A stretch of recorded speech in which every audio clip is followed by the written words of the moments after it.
Vanessa is coming to Maui with us. It's Of business. course. You two go through security, I'll be right behind you.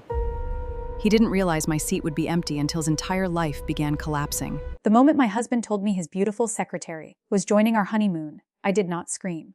I did not cry. I smiled, kissed his cheek, and watched the two of them walk through airport security together. What he did not know was that my seat on the plane would remain empty. And by the time he discovered it, his company, his money, and the secret life he had built behind my back would already be falling apart. Hello. My name is Claire Bennett. I am 38 years old, and until the morning of my wedding, I believed patience was one of my greatest strengths. By the end of my honeymoon, I learned that patience could also become a weapon. I had married Daniel Mercer only 16 hours before we arrived at John F. Kennedy International Airport.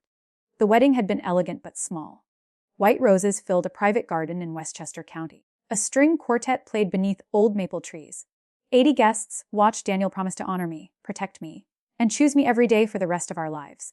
He spoke those words while looking directly into my eyes. I believed him. That was my first mistake. Daniel was 42, charming, ambitious, and admired by almost everyone who met him.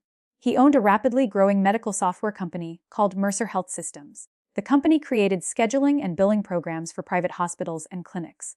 When we first met 4 years earlier, Daniel was not yet wealthy. He had a rented office, 9 employees, and a business account that seemed to be permanently close to zero.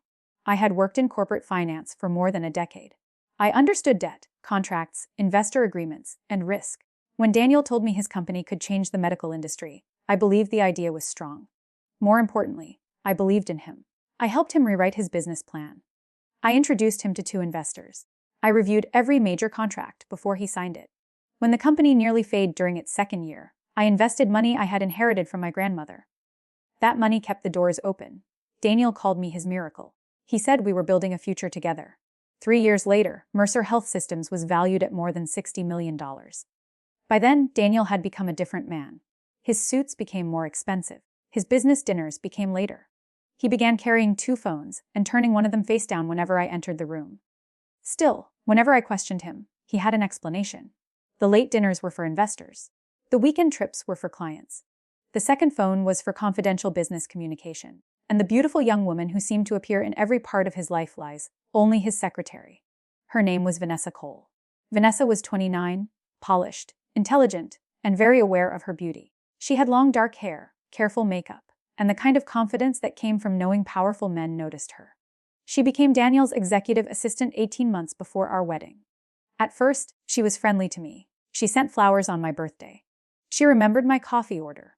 She called me the woman behind Daniel's success. Then something changed. She began touching Daniel's arm when she laughed. She started attending dinners that had nothing to do with her job. She called him late at night. And whenever I entered Daniel's office unexpectedly, Vanessa always seemed to be standing too close to him. I asked Daniel about it once. He looked offended. Claire, she manages my schedule. Of course she is around me. I understand that, I said. But some boundaries are becoming unclear. He laughed as if I were being childish. You are jealous of an employee. No. I am asking you to respect our relationship. He reached across the kitchen table and took my hand. Vanessa is useful. That is all. You are the woman I love. Then he kissed my fingers. That conversation happened 6 months before our wedding. I never raised the subject again, but I did not stop watching. I noticed that Daniel had changed the password on his private laptop. I noticed several unexplained charges at a luxury hotel in Manhattan. I noticed Vanessa wearing a diamond bracelet identical to one Daniel had once shown me in a jewelry store. When I asked where she got it, she smiled. A gift. From someone special. Her smile widened. Very special. That was the moment I stopped asking questions and started collecting answers. I hired a private investigator named Martin Shaw. Martin was a former police detective with a quiet voice and tired eyes. He never made dramatic promises. He simply asked for names, dates, account records, and access to information I legally controlled. For 10 weeks, he followed Daniel and Vanessa. The truth was worse than I had expected. They had been having an affair for almost a year. They met in a Tribeca apartment owned by a company Daniel secretly controlled. They traveled together under false business explanations. Daniel used corporate funds to pay for Vanessa's clothes, hotel rooms, jewelry, and a leased sports car. But the affair was only the surface. Martin discovered that Daniel had been moving money out of Mercer Health Systems. He created fake consulting contracts. He approved invoices for services that were never provided. He transferred funds into 3 companies connected to his college friend, Stephen Ward. From there, the money disappeared into private accounts. Daniel had also been planning to remove me from the company. My grandmother's investment had given me 26% ownership. Daniel repeatedly told me that my shares were protected. They were not. 3 weeks before our wedding, I found a draft agreement on our home printer. Daniel intended to pressure me into signing a marital asset simplification document after the honeymoon. The document would have transferred most of my voting power to him. He planned to tell me it was necessary for tax purposes. That was when everything became clear. The wedding was not proof of his love. It was part of his strategy. He believed marriage would make me easier to control. I almost canceled the ceremony. I stood in my apartment holding the investigator's report, while my wedding dress hung behind me, and I seriously considered calling every guest. But Martin stopped me. "If you confront him now," he said, "he may destroy records and move the remaining money. So I should marry a man who is betraying me. I cannot tell you what to do personally. But legally and financially, you need him to believe you know nothing for a little longer." I hated that advice, but he was right. My attorney, Rebecca Sloan, agreed. Rebecca had represented executives, investors, and spouses in complicated financial divorces for more than 20 years. She looked through the evidence and said, "Daniel thinks you are emotionally dependent on him. That is why he has become careless. He thinks I am weak. He thinks your love has made you blind." I looked at the photographs of Daniel kissing Vanessa outside the Tribeca apartment. He is about to learn the difference. Over the next 3 weeks, I prepared quietly. Rebecca filed sealed emergency motions that could be activated as soon as I gave the word. A forensic accountant traced the corporate transfers. 2 board members whom I trusted were shown limited evidence and agreed to attend an emergency meeting. I copied important records. I moved my grandmother's remaining inheritance into an account Daniel could not access. I changed the locks on the apartment I had owned before meeting him. And I smiled through every wedding preparation. Daniel never suspected a thing. On our wedding night, he held me on the hotel balcony and whispered, "Tomorrow, we begin our real life." I looked at the lights of Manhattan and answered, "Yes. Tomorrow changes everything." I meant every word. The next morning, our driver took us to JFK. Daniel wore a cream linen jacket and dark sunglasses. I wore a soft blue dress and carried one suitcase. We were flying first class to Maui, with a connection in Los Angeles. Daniel had booked an oceanfront honeymoon suite for 10 nights, or at least, that was what he had told me. We had barely reached the airline check-in area when he slowed his steps. "Claire, there is something I need to explain." His voice was calm, but he would not look at me. I already knew something was coming. Martin had called me at 5 that morning. Vanessa had left her apartment with a suitcase. Still, I let Daniel continue. "What is it?" He cleared his throat. "We have a serious problem with the Pacific Coast Hospital contract. Today, the final documents need to be reviewed before Monday. And," he adjusted his watch, "Vanessa is coming with us." For a moment, I said nothing. Airport announcements echoed above us. Families moved around our luggage. A child cried near the baggage scale. Daniel finally looked at me. "She will work during the flights and stay in a separate room. It is not ideal, but this contract is worth $12 million. I almost admired his confidence. He was bringing his mistress on our honeymoon, and he expected me to worry about appearing unreasonable. Then Vanessa appeared. She wore white, not a business suit, not travel clothes. A fitted white dress, high heels, gold earrings, and a wide-brimmed hat tied to her suitcase. She looked like a woman leaving for a romantic vacation. Her luggage even matched Daniel's. "Claire," she said softly, "I feel terrible about this." Her face showed concern, but her eyes were shining. I told Daniel I could stay in New York, but he insisted. Daniel placed his hand at my lower back. The gesture looked affectionate. It was actually a warning. "Do not embarrass me. Do not create a scene. Do not ruin my plan." I looked at both of them and smiled. "Of course she should come." Daniel blinked. Vanessa's mouth opened slightly. I continued. "A $12 million contract cannot wait. Besides, Maui is large enough for 3 people. Daniel's shoulders relaxed. "I knew you would understand." Vanessa stepped forward as if she wanted to hug me. I moved aside and reached for my passport instead. "All the tickets are under my travel account," I said. "Let me make sure the reservations are correct." Daniel nodded and turned toward Vanessa. They immediately began discussing a document that did not exist. I opened the airline app. My thumb hovered over my reservation. "Cancel passenger." The screen asked whether I was sure. I looked up. Daniel was smiling at Vanessa in the exact same way he had smiled at me during our first dinner 4 years earlier. I pressed confirm. My ticket was canceled. The refund would return to my personal card. Then I opened the hotel app. The honeymoon suite had been reserved with my premium travel account. I did not cancel the room. I changed the payment method. The new card had a strict temporary limit of $500, enough to allow check-in authorization. Not enough to cover the full stay. Next, I sent Rebecca one message. They are going through security. Begin. Her reply came immediately. Understood. The check-in agent handed us 3 boarding passes. Daniel gave mine to me without noticing that the reservation status had already changed electronically. We walked toward security. Daniel and Vanessa moved ahead together, discussing imaginary contract deadlines. They barely noticed that I had fallen several steps behind. At the entrance to the security line, Daniel turned. Come on, Claire. We are late. I need to use the restroom. He looked irritated. Can you wait until we reach the lounge? No. Vanessa touched his sleeve. We should go ahead. She has TSA per check. She will catch up. Daniel hesitated for less than a second. Then he nodded. Meet us at the gate. They entered the security line together. Vanessa looked back once. She smiled. I smiled too. Then I turned around and walked out of the terminal. My car was waiting at the curb. Martin sat in the front passenger seat. Did they go through? He asked. Yes. And you? I am going home. As the car pulled away from JFK, I looked back at the terminal. I felt pain. I would be lying if I said I felt nothing. Only 16 hours earlier, I had married Daniel in front of everyone I loved. Part of me still remembered the man who ate takeout noodles beside me in a tiny office. The man who once drove through a snowstorm because I had the flu. The man who cried when our first investor signed. But that man was either gone or had never existed. My phone rang. It was Rebecca. The court approved the temporary restrictions, she said. The primary joint accounts are frozen. The company has been notified not to process unusual transfers. The board meeting begins at noon. What about the Tribeca property? A notice has been filed against it. And Stephen Ward. His related accounts are being reviewed. I looked out at the highway.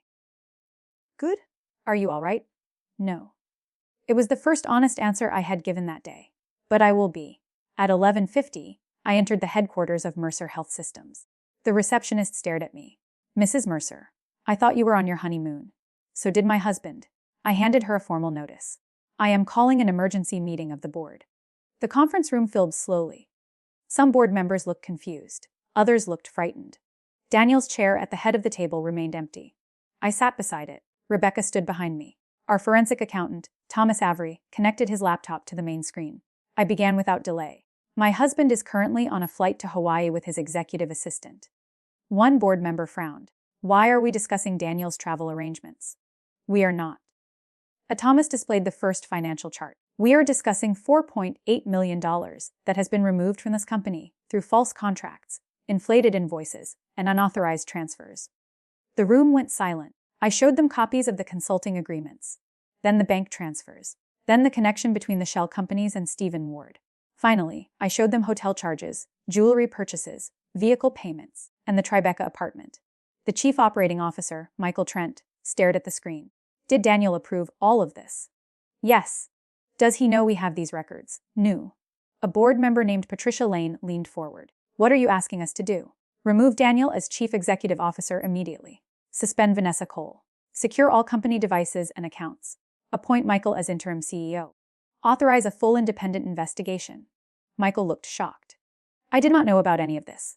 I believe you, I said. That is why I am recommending you. The vote took 14 minutes. The decision was unanimous. Daniel Mercer was removed as CEO while somewhere above the United States, he drank champagne beside his mistress. Vanessa's company email was disabled. Her expense account was frozen. Security entered both offices and secured their computers. At 1:30, an internal announcement was sent to every employee. At 2:15, the company's largest investor requested a formal meeting. At 3, federal financial investigators contacted Rebecca. And at 4:20, Daniels landed in Los Angeles for the connection to Maui. He still did not know I was gone. Later, I learned exactly what happened. Daniel and Vanessa entered the first-class lounge and ordered drinks. He finally sent me a message. Where are you? Because I had blocked him, it did not deliver. He called. Straight to voicemail. He asked an airline employee whether I had boarded the flight from New York. The employee checked the passenger list. No, sir. Mrs. Mercer canceled her ticket before departure. Daniel thought it was a mistake. He demanded another check. The result was the same. Then he tried calling my second number. Blocked. He called our apartment building. The concierge informed him that his access had been suspended under instructions from the property owner. That property owner was me. Vanessa reportedly stopped smiling. Daniel then opened his company email. Access denied. He tried the executive system. Access denied. He called Michael Trent.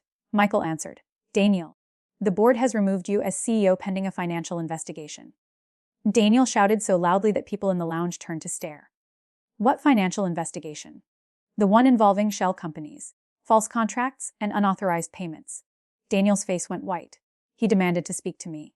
Michael said, Claire is not here, and I suggest you contact an attorney. Daniel then opened his banking app. The joint account was restricted. His main credit card was frozen. His corporate card was canceled. Only one travel card still worked. The one with a $500 limit. At that moment, Daniel finally understood. I had not left because I was hurt. I had left because the plan had already begun. He should have returned to New York. Instead, pride made him continue to Maui. He told Vanessa the situation was temporary. He claimed he would fix everything from the resort. He said the company could not survive without him. They boarded the connecting flight together. My seat beside Daniel remained empty. For 5 hours, he stared at it. When they reached Maui, a driver took them to the resort. The front desk welcomed them and requested a card for the remaining deposit. The $500 card was declined.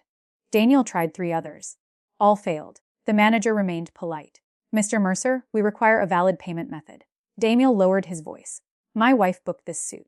Use the card on the reservation. That card has been replaced. He looked at Vanessa. She looked away. In the end, Vanessa used her personal card for one night. The oceanfront honeymoon suite cost more than $2,000 per night after fees. Her card approved the first charge. The next morning, it declined the second. Daniel spent hours calling banks, investors, friends, and attorneys. Most refused to help. Some did not answer. Stephen Ward answered once. They froze my accounts too, he whispered. Do not call me again. Then he hung up. Meanwhile, I met with Rebecca at her office. We filed for annulment based on fraud, with divorce as an alternative claim. We submitted evidence that Daniel entered the marriage while planning to take control of my shares and hide marital assets. We also requested recovery of company funds transferred to Vanessa. That afternoon, a process server delivered legal documents to her Manhattan apartment. Her roommate accepted them. Vanessa received the photographs by email while sitting beside Daniel in the Maui resort lobby. The images showed her entering hotels with him, wearing jewelry purchased with company money, driving a sports car paid for through a false vendor contract. Her confidence. She turned on Daniel. You said she had no proof. Daniel snapped back. You said she trusted you. I said she liked me. I never said she was stupid. Their romantic honeymoon began collapsing before it had even started. By the 3rd day, the resort asked them to leave. Daniel could not pay the bill. Vanessa's available credit was gone. They moved to a small airport hotel with 2 separate beds. That detail made me laugh for the first time in days. Not because they were suffering. Because reality had finally removed the romance from their fantasy. There were no private beaches, no champagne, no luxury suite, only fluorescent lights, vending machine coffee, legal notices, and 2 people blaming each other. Daniel sent me 27 emails. At first, he was angry. How dare you embarrass me? Then he threatened me. You are destroying the company we built. Then he tried to manipulate me. We can still save our marriage. Finally, he begged. Claire, please. I made mistakes. Come to Maui and let us talk. I answered only once. You did not make one mistake. You built a second life and expected me to finance it. My attorney will handle all future communication. The next morning, Vanessa contacted Rebecca. She offered to cooperate. Daniel had told her that the money came from bonuses and approved executive benefits. She now understood that some transfers were illegal. Rebecca asked whether Vanessa was willing to provide messages, recordings, and documents. Vanessa agreed. She betrayed Daniel as quickly as she had helped him betray me. That was not surprising. Their relationship had never been built on loyalty. It was built on access. Daniel gave Vanessa money, status, and attention. Vanessa gave Daniel admiration and secrecy. When the money and status disappeared, so did the romance. 5 days after leaving New York, they returned to JFK. I knew their arrival time. Martin had arranged for me to wait inside a private lounge above the arrivals hall. I stood near the glass railing as passengers came through the doors.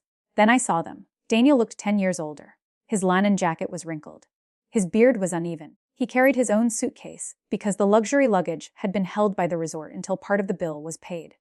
Vanessa followed several steps behind him. She wore sunglasses and kept her head down. 2 company attorneys approached Daniel. Behind them stood federal investigators. Daniel stopped walking. One investigator identified himself and asked Daniel to come with them for questioning regarding corporate transfers and falsified records. Daniel began arguing. This is a civil dispute. The investigator remained calm. Sir, you will have an opportunity to speak with counsel. Vanessa immediately moved away from Daniel. I am cooperating, she said. My lawyer already contacted your office. Daniel stared at her. You called them. She said nothing. Then Daniel looked up. He saw me behind the glass. Claire. His voice carried across the terminal. People turned. He stepped toward me. But one of the investigators blocked his path. Claire, tell them this is a misunderstanding. I remained still. We can fix this, he shouted. You know I love you. For 1 second, the airport disappeared. I remembered him on one knee in our kitchen, holding a ring. I remembered our first investor celebration. I remembered the promises beneath the maple trees. Then I remembered Vanessa's white dress at the airport. I remembered the hidden apartment. I remembered the document designed to steal my voting rights. I looked at Daniel and spoke clearly. You did not lose me when I left the airport. His face changed. You lost me when you decided I would never be brave enough to leave. Then I turned and walked away. The legal process lasted 11 months. Daniel fought everything. He claimed the transfers were legitimate business expenses. He claimed Vanessa acted without his approval. He claimed I had misunderstood the voting rights agreement. But records do not become confused. Bank transfers do not forget. Emails do not feel guilt. And people who build lies together often destroy each other when the truth arrives. Vanessa testified that Daniel directed the payments. Stephen Ward admitted that he created false companies. 2 accounting employees confirmed that Daniel pressured them to change reports. The board permanently terminated him. Mercer Health Systems filed a civil action to recover the stolen funds. The company survived. Under Michael Trent's leadership, it became more stable and transparent. I kept my 26% ownership and joined the board's audit committee. The court granted the annulment. Legally, it was as though the marriage had never existed. Daniel was ordered to repay a substantial portion of the missing company funds. Several properties and luxury items were sold. The Tribeca apartment was transferred to the company as part of a settlement. Vanessa lost her job and returned the sports car, jewelry, and money that could be traced to unauthorized transfers. Daniel later pleaded guilty to financial crimes. He did not receive the dramatic life sentence people imagine in revenge stories. Real justice is usually slower and quieter. He received prison time, financial penalties, and permanent damage to the reputation he had spent years building. For a man like Daniel, losing control was the deepest punishment. 6 months after the annulment became final, I went to Maui alone. I stayed at a smaller hotel on the northern coast. No marble lobby, no private butler, no honeymoon package. Just a peaceful room with open windows and the sound of the ocean. On my second morning, I walked along the beach before sunrise. The sky slowly changed from gray to gold. I thought about the woman I had been at JFK. She had been frightened. She had been heartbroken. But she had also been prepared. For years, Daniel believed my calm nature meant I would accept anything. He believed kindness was weakness. He believed love would keep me obedient. He was wrong. I did not need to scream in the airport. I did not need to fight Vanessa beside the check-in counter. I did not need to chase a man who had already chosen deception. I simply stepped out of the life he had designed for me. Then I closed the door behind me. That afternoon, I received an email from Daniel. It had been forwarded through his attorney. He wrote that he finally understood how much he had lost. He asked whether I believed people could change. I read the message once, then I deleted it. Maybe people can change. But change does not erase consequences. Forgiveness does not require reunion. And peace does not mean reopening a door that nearly destroyed you. That evening, I sat on the beach as the sun disappeared into the Pacific.